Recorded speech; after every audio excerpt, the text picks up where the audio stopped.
వాళ్ళు మతాన్ని ఇందాక పెట్టుకొని మతాన్ని చూసి ఒక్కొక్కరిని టూరిస్టులు పోతే సంపీలు అదందరూ మనం చూసాం. దానికి మనం మూడుతో జవాబిచ్చాం. జవాబిచ్చి మనం ఇప్పుడు సంబరం ఎందుకు చేస్తున్నట్టే సంబరం కాదు, ఎందుకంటే గెలిచినందుకు కాదు, భారతదేశం మళ్ళీ ఒకసారి ఐక్యత పెట్టింది. అందరూ కూడా ఒకటైంది. బలవంతం ఉన్నోళ్ళు ప్రతిపక్షాన్ని ఓడగొడతారు, శత్రువులను ఓడగొడతారు. కానీ గొప్ప వాళ్ళు ప్రతిపక్షాన్ని కూడా మన దిక్కు మలుచుకుంటారు. అది నరేంద్ర మోడీ గారు. ఈ రోజు చూడండి, డిఎంకే అంటే మనకు పడదు,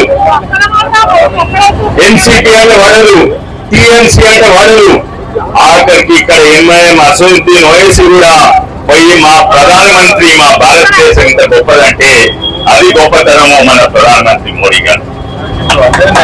కానీ దురదృష్టము, ఎందుకంటే కొన్ని ఉన్నాయి. మనం భారతీయులు ఎందుకంటే కేవలం ఇక్కడ పుట్టినందుకు కాదు, భారతదేశం మన గుండెలు ఉన్నాయి. కానీ కొంతమంది ఇక్కడ పుట్టినా కూడా వాళ్ళ గుండెల ఇంకో దేశాలు విదేశాలు. మనం ఇక్కడ భారతదేశం ఐక్యతైంది, వాళ్ళని ఓడగొట్టిన సందర్భం చేసుకుంటే ఒక యువకుడు పార్లమెంట్ ఉంటాడు, 54 దేశాల యువకుడు. ఆయన మన రఫాయిలు పోయింది, మనం ఇంతమంది సైన్లు, మనం ఇంటెలిజెన్స్ వేయలేరు, మోడీ ఓడిపోయాడని అక్కడ ఆయన సామ్రాజ్యం. ఇటువంటి విలువలు చూసాం. అనేది ఇక్కడ మన ముఖ్యమంత్రి గారు అంటారు, ట్రంప్ అన్నారు ఆయననే సీజ్ ఫైర్ చేసిందని. ముఖ్యమంత్రి గారు ట్రంప్ కదా, మన ప్రధానమంత్రి కదా. ఆయన అమెరికా, తెలంగాణ అమెరికాలో ఉందా, తెలంగాణ భారతదేశంలో ఉందా? నిజంగానే ఇటువంటి దురదృష్టం కొంతమంది ఉన్నారు.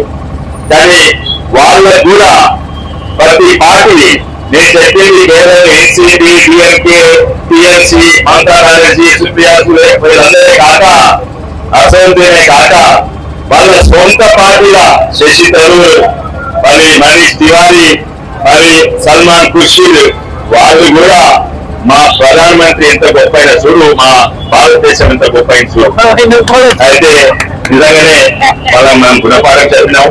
వాళ్ళు అంటుంది ఏంటంటే ఇంటెలిజెన్స్ ఫెయిలియర్ ఎక్కడైంది.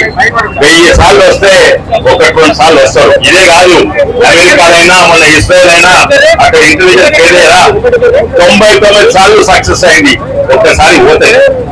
అందుకే పైగాంలో అయింది. కానీ వాళ్ళు ఏంటి ఇంటెలిజెన్స్ ఫెయిలియర్ అప్పుడు ఏమైంది? దిల్సుఖ్నగర్ ఉన్నప్పుడు ఇంటెలిజెన్స్ ఫెయిలియర్ కాదా, గోకుల్చాట్ కాదా, అటు బొంబాయి బ్లాస్ట్ కాదా, అటు అస్సాం బ్లాస్ట్, ఇక్కడ జైపూర్ బ్లాస్ట్, ఢిల్లీలో కూడా బ్లాస్ట్ అయింది. అది ఇంటెలిజెన్స్ ఫెయిలియర్ కాదా? ఇవన్నీ తెలియకుండా మాట్లాడుతున్నారు. కానీ ముఖ్యంగా ఏంటంటే ఒక యుద్ధం అయితే ఓడిపోయిన వాళ్ళు ఓడిపోతారు, కానీ గెలిచిన వాళ్ళకి కూడా నష్టం అవుతుంది. కానీ ప్రపంచంలో మొట్టమొదటిసారి 2071 బంగ్లాదేశ్ మీద యుద్ధం అయింది. అది ముక్తి బాణి అనే బంగ్లాదేశ్ వాళ్ళే వాళ్ళు యుద్ధం చేస్తుంటే మనం వాళ్ళకి మద్దతు ఇచ్చినాం. ముక్తి బాణిని మనం కలిసి గెలిచినాము.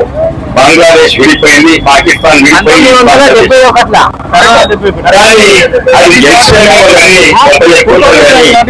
అది నిజంగా మన ఆర్థిక పరిస్థితి నాశనం అయిపోయింది. అప్పుడు 2% దాకా గ్రోత్ రేట్ ఉండే, అది మైనస్ అయిపోయింది. దాని తర్వాత పెట్రోల్ ధర 4 పెరిగినాయి, ప్రతి కరువు వచ్చి ఉండే, అది గెలుప. కానీ ఇక్కడ చూడండి, ఇటు సైనికులు గెలుస్తుంటే అటు మన ఆర్థిక పరిస్థితి జపాన్ మించి ఇప్పుడు 4వ స్థాయికి చేరింది. గర్వపడాలి ఏంటంటే ఈ యంత్రాలన్నీ మిసైల్స్ అని మనకి ఇక్కడనే పక్క డిఆర్డిఓ, డిఎంఆర్ఎల్, డిఆర్డిఎల్ అన్ని తయారవుతున్నాయి. ఇంతకు ముందు మనం బయట దేశాల నుంచి కొంటుంటే ఫిలిప్పీన్స్ మన బ్రహ్మోస్ మిసైల్ కొన్నది. ఫిలిప్పీన్స్ అంటే ఏంటి? అది అమెరికా దేశంలోది. అమెరికా మిసైల్స్ కొనలేదు, మన బ్రహ్మోస్ మిసైల్ కొంటున్నారు. ఇంకోరు కాంగ్రెస్ నాయకుడు నేను ఢిల్లీలో అంటూ వాళ్ళు డ్రోన్లు అంతే మనం పట్టుకున్నాము, వాళ్ళు డ్రోన్లు కింద పడేసినాం ఆకాశ్ మిసైల్స్ తోటి. అదేం వెళ్తాయి వాళ్ళు 50,000 డ్రోన్ కు 3 కోట్లు ఆకాశ్ మిసైల్స్ అవి ఓడిపోయినట్టే. ఆకాశ్ మిసైల్స్ కాదయా, మన ఆర్టిలరీ, మన డ్రోన్లు, తర్వాత ఇక్కడనే వజ్రా షాట్ అనే భుజం మీద పద్ధతి ఉన్నది. అది ఒక్కసారి కొత్త 5 డ్రోన్లు వాడతాయి. అది 5 లక్షలు ఒక్క షాట్ లో 5 డ్రోన్లు పోతాయి. ఇవన్నీ కూడా వాళ్ళు ఏంటంటే మనం ఓడిపోయినామని వాళ్ళు చూస్తానికి ప్రయత్నం చేస్తారు. నిజంగానే బాధాకరమైంది. కానీ అందరూ కూడా ఇక్కడ సోఫియా ఖురేషి, యౌమికా సింగ్ గురించి అందరూ తెలుసు. ఇంకో మహిళల గురించి చెప్తారా? ఆమె పేరు యశికా త్యాగి, మన సైనికురాలు. కార్గిల్లో నీళ్ళు నుంచి వాళ్ళు కోరుకుంటే కింద పడది గొప్పలు కలుగున్నాయి. అవి నడిపించిన ఆమె యశికా త్యాగి. ఆమె దగ్గర ఆమె 4 నెలలు గర్భవతున్నా కూడా అక్కడ ఉండి కొట్లాడతా వాళ్ళందరూ కమాండర్ నువ్వు ఓల్సింది కట్టలేదు ఉంది కొట్లాడతా అని కొట్లాడితే అప్పుడు మన క్యాప్టెన్ షెకావత్ గుట్టలు ఎక్కువ పోయి వాళ్ళని ధ్వంసం చేసింది. అయితే ఆ యశికా త్యాగి గారు ఏమన్నారంటే, నేను విన్నాను, మన భారతదేశానికి మతం కాదు, మన ఆర్మీకి మతం కాదు, కులం కాదు, మన మతము కులము జాతీయ వాదమే, అంతకంటే మించి లేదని ఆమె చెప్తుంది. నేను ఇచ్చిపోయినా బీహార్ రెజిమెంట్ అంట యుద్ధ పేరు బోలో బజరంగ్ బలి అంటే వాళ్ళు బీహార్ రెజిమెంట్ దాడి చేస్తుంటే అందరూ తుపాకులు పట్టుకొని బోలో బజరంగ్ బలికి జై అని చార్జ్ చేస్తారు. కానీ దాని కమాండర్ ఎవరు? క్యాప్టెన్ హనీఫుద్దీన్. క్యాప్టెన్ హనీఫుద్దీన్ కూడా బోలో బజరంగ్ బలికి జై అనుకుంటారు. రాష్ట్రపతి రైఫిల్స్ వాళ్ళ యుద్ధపోయింది రామచంద్ర మహారాజ్ కి జై. దాని కమాండర్ ఎవరు? మణిపూర్ నుంచి క్రిస్టియన్ కమాండర్, ఆయన రామచంద్ర మహారాజ్ కి జై అనుకుంటారు. అట్లా ఎన్నో ఉన్నాయి కథలు. కానీ కశ్మీర్ ఆర్టికల్ 370 ఏదైతే పెద్ద మనిషి మారిపోయింది. ఇప్పుడు ఆయన కొడుకు సీఎం అయ్యిండు ఒమర్ అబ్దుల్లా. ఆయన ఇప్పుడు లండన్ గోల్ఫ్ ఆడుతున్నారు, లండన్ లో గోల్ఫ్ ఆడుతున్నారు. అయితే ఆయన కొడుకు ఆయన ముఖ్యమంత్రి అయ్యిండు ఒమర్ అబ్దుల్లా. ఆయన ఖీర్ భవానీ, ఆయన ఇంకా ఖీర్ భవానీ ముస్లిం ఉన్నా కూడా ఖీర్ భవానీ గుడికి పోయి ప్రార్థన చేసి క్షమాపణ అడిగాడు. అయితే అందుకే ఆ గొప్పతనము.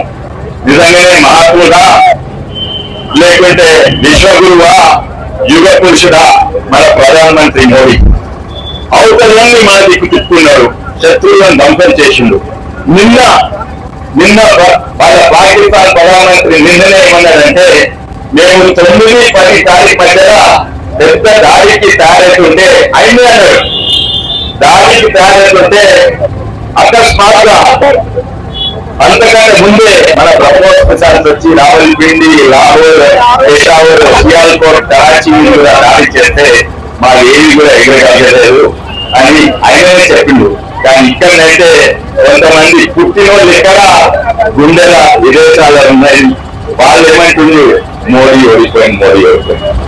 కానీ భారతీయులందరూ ఐక్యత అయింది. అది మన సముదాయం. మరోసారి అవకాశం ఇచ్చినందుకు అందరికీ ధన్యవాదాలు. భారత్ మాతాకి